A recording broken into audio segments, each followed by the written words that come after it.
She's full. It's good, baby. Good, you like the I like it, yeah. okay. Basta na noodles guys, ganahan din siya. Mm. Na may macaroni, Very noodles. delicious. Oh.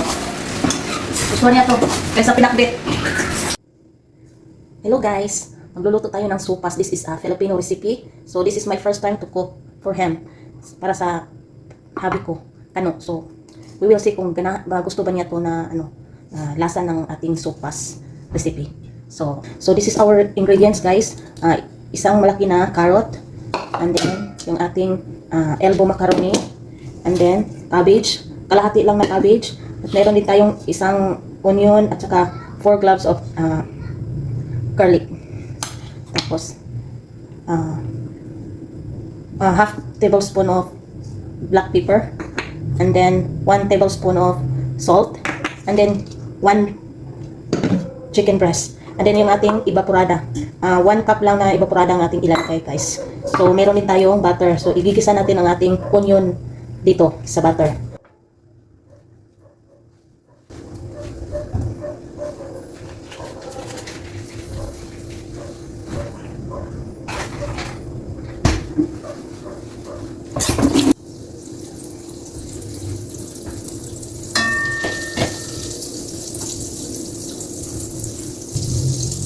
Balik mo na natin.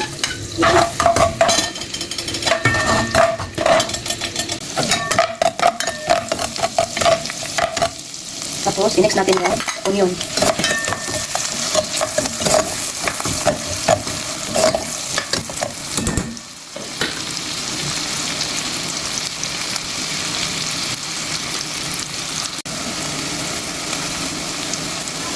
Ayan, i-next na natin yung chicken. Ito na pork guys. Akala ko chicken. Kasi may maliit na tira doon sa freezer. Dinipros ko na lang. Akala ko chicken. Hindi pala. Ayan siya guys. So lagyan natin ng black pepper. Mix natin yung black pepper guys.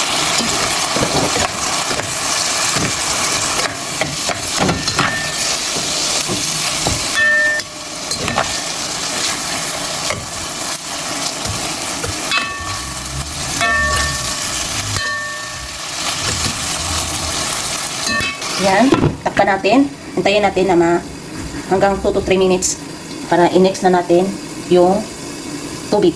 Lagyan natin ng tubig.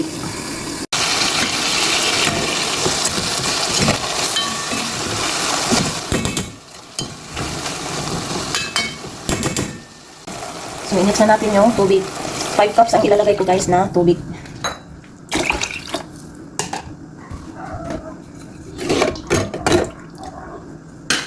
Tapos, lagyan natin ng chicken cubes. Isang chicken cubes, guys. Ayan, ito siya. Tapos, takpan natin. Pag makulo, lagyan ng macaroni noodles.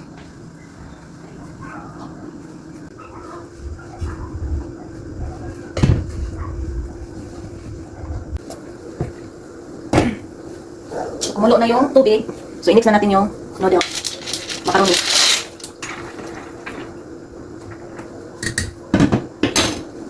Tapos, takpan natin. Magantay tayong maluto na yung macaroni noodles, guys.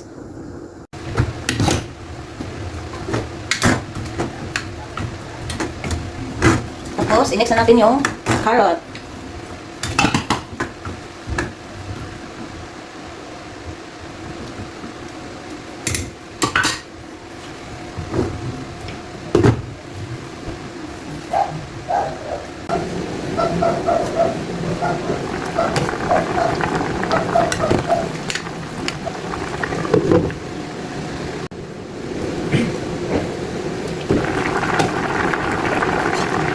Lagay na natin yung salt, guys.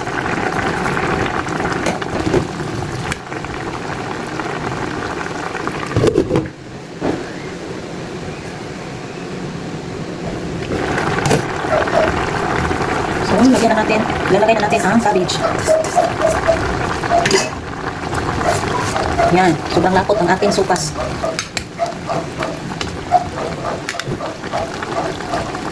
Tapos, lalagay na natin ang 1 cup of evaporated milk. Tikman natin. Yan, ready na guys. Pwede na tayo kumain. Ready na ang ating sopas.